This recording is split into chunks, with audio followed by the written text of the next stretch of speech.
qu'une mafia s'est organisée autour de la vente des tickets et cela a eu pour conséquence des gradins vides et ça dans tous les stades.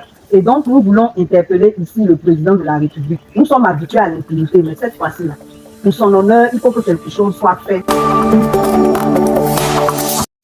Depuis le 13 janvier 2024 se tient ici en Côte d'Ivoire un événement continental, la CAN 2023, et nous avons pu constater une belle cérémonie d'ouverture.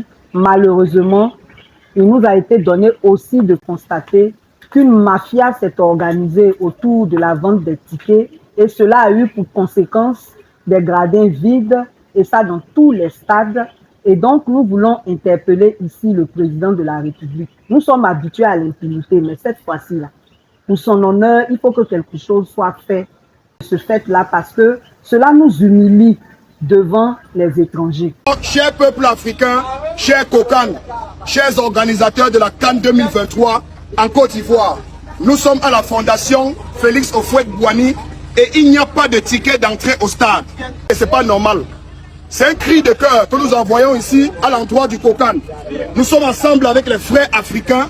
Nous sommes ici à la fondation pour fouiller des billets et il n'y a pas de billets.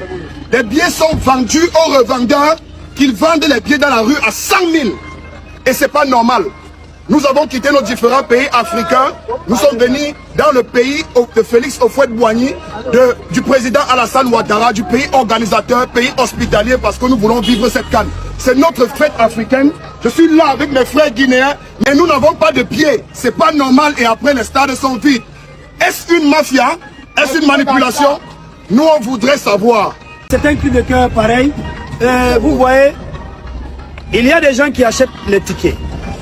5 tickets, 6 tickets, ils économisent les tickets, ils gardent pour les revendre. Et ça, c'est pas normal.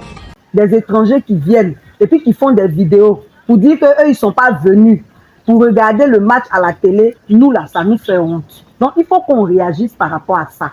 Au-delà des sanctions administratives qui doivent être prises par rapport à ceux qui ont géré la billetterie, il serait important de trouver des solutions. Et la solution que nous proposons, c'est qu'à partir du moment où on a annoncé que les matchs se feraient à guichet fermé, ça veut dire que la CAF est déjà entrée dans ses fonds par rapport aux tickets, puisque tous les tickets ont été pris. Maintenant, comment on fait pour que les gradins soient pleins? Nous voulons proposer la solution suivante. Il serait intéressant que à 2 heures du match, on fasse entrer tous ceux qui ont les tickets.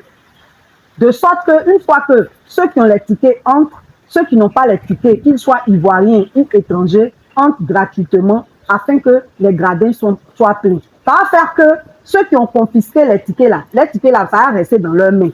Ils n'auront plus l'occasion de faire la surenchère qu'ils sont en train de faire et ça va sauver l'image du pays, ça va rendre la fête plus belle. Donc vraiment, ça c'est notre contribution à ce problème qui s'est posé et qui demeure sur tous les stades. Parallèlement à cela, nous voulons insister sur notre pétition. La pétition n'est pas un boycott de la CAN.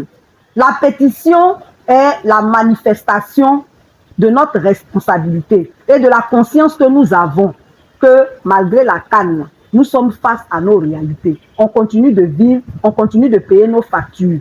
La CAN ne nous exonère pas de nos factures. Donc, il est tout à fait important que de façon pacifique, nous puissions manifester notre mécontentement contre les 10% d'augmentation de l'électricité, mais aussi contre toutes les autres mesures impopulaires qui se prennent à travers l'annexe fiscale 2024 et qui vont accroître la cherté de la vie. Nous voulons donc interpeller chaque Ivoirien, aller au stade, faites la fête, mais signez la pétition. Parce qu'après la CAN, la vie continue. Pendant la CAN même, la vie continue. Et nous, on sait comment on va utiliser les résultats de cette pétition pour poursuivre la lutte. Donc, bonne CAN à tout le monde, mais signez vraiment cette pétition-là afin que nous puissions tous travailler à obtenir de meilleures conditions de vie.